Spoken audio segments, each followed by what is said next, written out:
Mathrubhumi news, Mathrubhumi की आवाज, मातृभूमि के लिए। સુરત શહેરના પાંડેસરા વિસ્તારમાં નાગસેન નગર અને હાઉસિંગ પોલીસ ચોકીનું આજે ભવ્ય લોકાર્પણ કરવામાં આવ્યું। શહેર પોલીસ કમિશનરની હાજરીમાં લોકાર્પણની વિધિવત કામગીરી કરવામાં આવી। લોકાર્પણના કાર્યક્રમમાં સુરત પોલીસ કમિશનર શ્રી અનુપમસિંહ ગેહલોત, સ્થાનિક ધારાસભ્યગણ, નગરસેવકો તથા પોલીસ અધિકારીઓ, વિસ્તારના પ્રતિનિધિઓ અને રહેવાસીઓ મોટી સંખ્યામાં ઉપસ્થિત રહ્યા હતા। આ બંને નવી ચોકીઓ પાંડેસરા વિસ્તારમાં રહેતા લાખો નાગરિકોની સુરક્ષા, ભવિષ્ય અને ન્યાયના હિત માટે મહત્વપૂર્ણ બાંધકામ સાબિત થશે। ખાસ કરીને તંગ વસ્તીવાળા વિસ્તારોમાં કાયદો અને વ્યવસ્થાની વધુ સારી કવાયત થશે। જે પાંડેસરા પોલીસ સ્ટેશન વિસ્તારમાં આવતા બે બહુ અગત્યના વિસ્તાર જેના અમારા માનનીય ધારાસભ્ય શ્રી મનુભાઈ પટેલ સાહેબ ઉધનાના એમએલએ સાહેબના બી ઘણા દિવસોથી એક પ્રજાના એક ડિમાન્ડના ધ્યાનમાં રાખીને અને ખરેખર જો આ વિસ્તારમાં ચોકીના પોલીસના ચોકીને બહુ જરૂરિયાત હતી એના આપણા પાંડેસરા પોલીસ અને ધારાસભ્યશ્રી અને આખા જો અમારા કોર્પોરેટરશ્રીઓ એના સહયોગથી જો આજે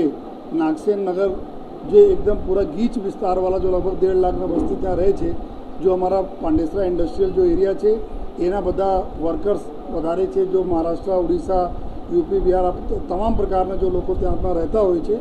તો એના ધ્યાનમાં રાખી અને ત્યાં વિસ્તારના રજૂઆતને ધ્યાનમાં રાખી નાગસેન નગરના આજે ચોકીના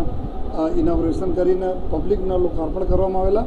અને સાથોસાથ જો ગુજરાત હાઉસિંગ બોર્ડ આ વિસ્તાર આપણા છે ત્યાંને બી ચોકીના જો જ્યાં બધા અમે લોકો છીએ આ બે એવા વિસ્તારો હતા જે ઘણા દિવસોથી આ ડિમાન્ડ હતી, તો એના ધારાસભ્યશ્રીના જો રજૂઆત હતી એના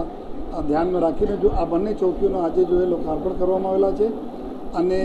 આ વિસ્તાર આપણા એવા વિસ્તાર છે કે જો પાંડેસરા પોલીસ સ્ટેશન છે લગભગ 8-8.5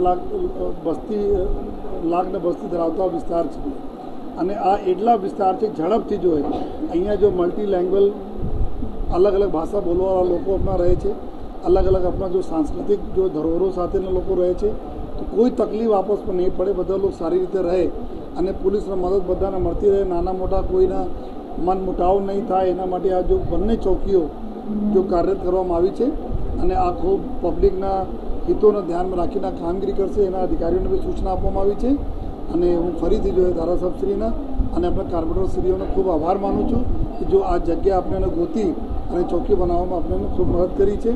અને આ જો ચોકી જ્યાં અમે બેઠા છીએ એના માટે હું કમલભાઈના જો પાંડેસરા જીઆઈડીસીના જો આપણા ચેરમેન છે જેના મદદથી જો બી ફાઇનાન્શિયલ મદદ આપણા